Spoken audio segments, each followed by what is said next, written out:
Environmental activist Yulia Chapurina was fined 130,000 rubles under an article of discrediting the army. She has already been fined for a single anti-war picket on March 8, and then in April for placing a cross in the snow in memory of those killed in Mariupol. The court sentenced two residents of Moscow to 8 months in prison under the article "Vandalism motivated by political hatred." According to the prosecution, Izganin and Vedeneyev put anti-war inscriptions on the building, the literal content of which is unknown, from the message of the monitoring group OVD Info. Calls for separatism were seen by law enforcement officers in St. Petersburg in the words "Ingria will be free." Rapper Oxymoron was fined 70,000 rubles for the anti-war song Oida.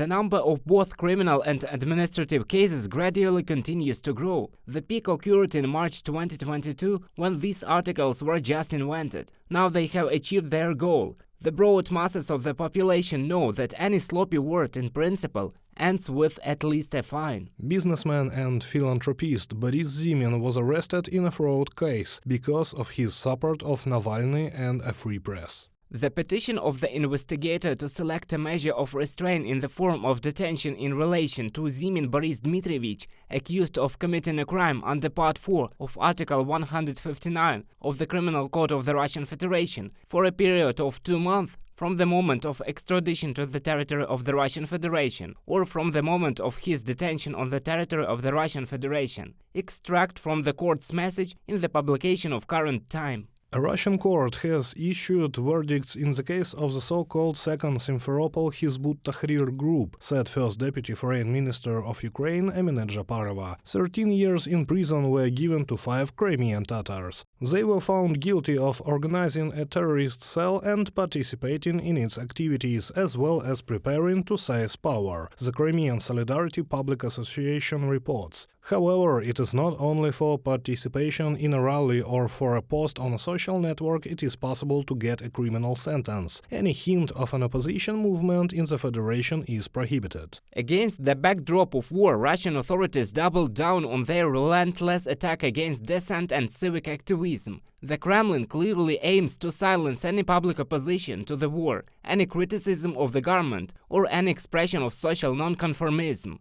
Rachel Denber, Deputy Director of Europe and Central Asia at Human Rights Watch, from a post on the website of the Human Rights Watch organization. In Tomsk, after a search in his apartment, an assistant to a deputy of the City Duma from the Yabloko party was detained. The reason is unknown, and the environmental movement 42 from the Arkhangelsk region was given the status of a foreign agent.